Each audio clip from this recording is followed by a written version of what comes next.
2026년부터 노인 복지가 크게 바뀐다는 이야기 한 번쯤 들어보셨죠? 연금이 오른다, 달라진다, AI가 어르신을 챙긴다는데 과연 어디까지가 사실일까요? 오늘 영상에서는 이미 확정된 내용과 아직 논의 중인 내용을 구분해서 어르신들이 꼭 알아야 할 핵심만 정리해드립니다. 2026년을 앞두고 노인 복지가 크게 바뀐다, 연금이 대폭 인상된다, AI가 어르신을 돌본다. 이런 이야기들 많이 들으셨을 겁니다. 하지만 이런 정보들 어디까지가 사실이고 어디부터가 아직 논의 단계인지 구분하기 쉽지 않습니다. 그래서 오늘은 이미 시행 중인 정책과 정부가 중장기적으로 검토하고 있는 방향을 구분해서 어르신과 가족분들이 오해 없이 이해하실 수 있도록 2026년을 향한 노인 복지 변화 방향을 차분하게 정리해드리겠습니다.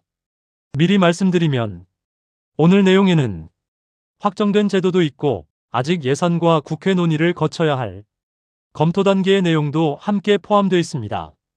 이 점을 염두에 두고 들어주시면 좋겠습니다. 현재 기초연금은 만 65세 이상 어르신 가운데 소득 하위 70%를 대상으로 월 최대 약 32만원 수준까지 지급되고 있습니다. 이 기초연금은 어르신들의 최소한의 노후 소득을 보장하기 위한 가장 기본적인 복지제도입니다. 정부는 고령화 속도가 빨라지면서 이 기초연금 제도를 장기적으로 어떻게 보완할지에 대해 여러 방안을 검토하고 있습니다. 일부에서는 지급 금액을 점진적으로 인상하는 방안, 또 수급 기준을 현재보다 조금 더 넓힐 수 있는지에 대한 정책적 논의도 진행되고 있습니다.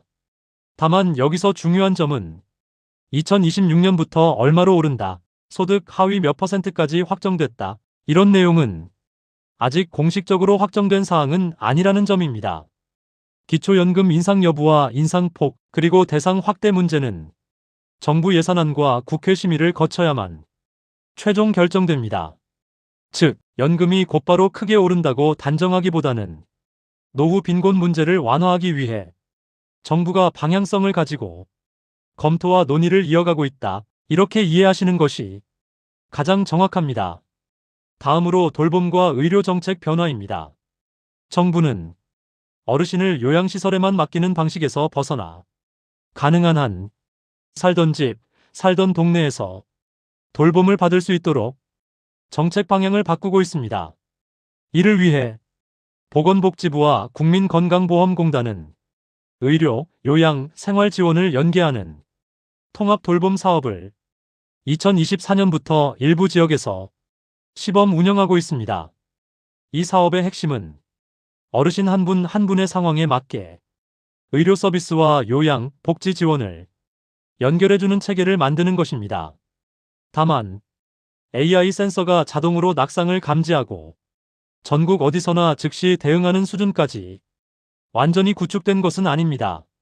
현재는 일부 지자체와 시범사업 중심으로 제한적으로 운영되고 있으며 지역 여건과 예산에 따라 점진적으로 확대될 가능성이 있는 단계입니다. 의료 정책 역시 병원 숫자를 무작정 늘리기보다는 치매, 정신건강, 재활, 만성질환 관리처럼 고령자에게 꼭 필요한 분야를 중심으로 강화하는 방향으로 논의되고 있습니다.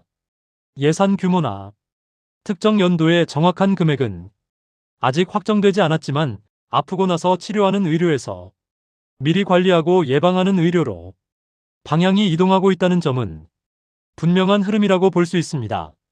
최근 많이 들리는 말 중 하나가 바로 디지털 복지입니다.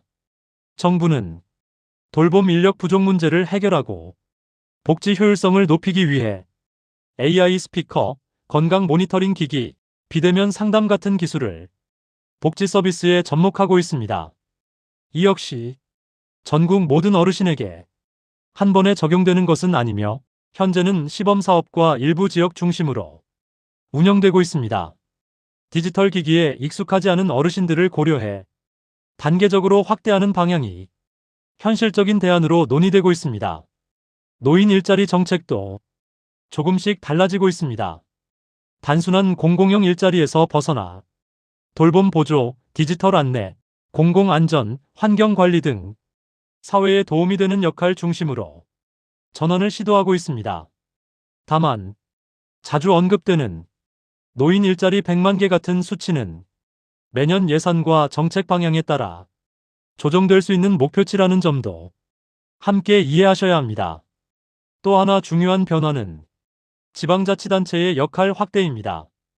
교통비 지원, 복지주택, 돌봄센터, 스마트 헬스케어 같은 정책은 전국 공통이 아니라 지역별로 다르게 시행되고 있습니다.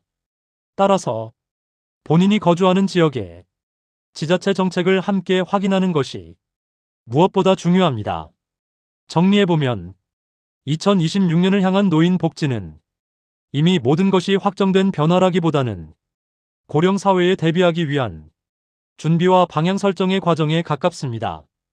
기초연금, 돌봄, 의료, 일자리, 디지털 복지까지 정부는 분명히 어르신 복지를 강화하려는 방향으로 움직이고 있지만 구체적인 내용은 앞으로의 예산과 제도 개편을 통해 하나씩 결정될 예정입니다. 중요한 것은 과장된 정보에 휘둘리기보다는 정확한 흐름을 이해하고 본인에게 해당되는 정책을 차분히 확인하는 것입니다. 앞으로도 어르신과 가족분들께 도움이 되는 정보만 쉽고 정확하게 전해드리겠습니다. 지금까지 시청해주셔서 감사합니다.